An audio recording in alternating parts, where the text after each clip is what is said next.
Chicago's an interesting place to talk about doing ministry.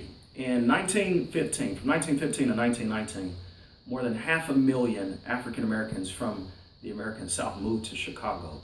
I think it's about 1966, there are more African Americans living in Cook County than there are the entire state of Mississippi. That's why Dr. King, who preached at this church more than once, came to Chicago and brought the SCLC movement, because in the housing projects alone here, there were more African Americans than there were in the city of Selma, Alabama, which is his most celebrated victory. He found Chicago to be an interesting place.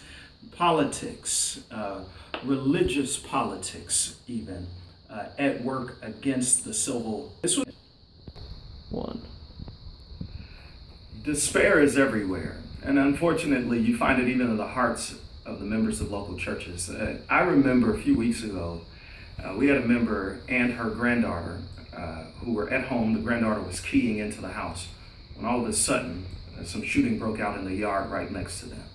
They hit the floor, they go running, and they hear pounding on the door. A few moments later, when all of the clamor ceases, they see a lot of blood on their porch. It turns out the young man who had been shot was trying to get in to find a safe haven. And the grandmother's question was very interesting to me the Sunday thereafter. How in the world do we inspire hope in what seems to be hopeless young people?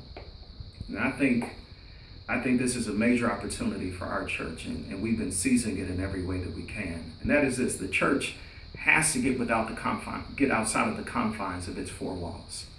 The notion of just simply preaching a propositional gospel, standing in front of people, doing that and assuming that it will solve all the ills in the community is mistaken. You and I have a gospel that brings light. We ourselves are salt and light. And so our church is getting out into the streets to communicate the gospel in very tangible, real ways.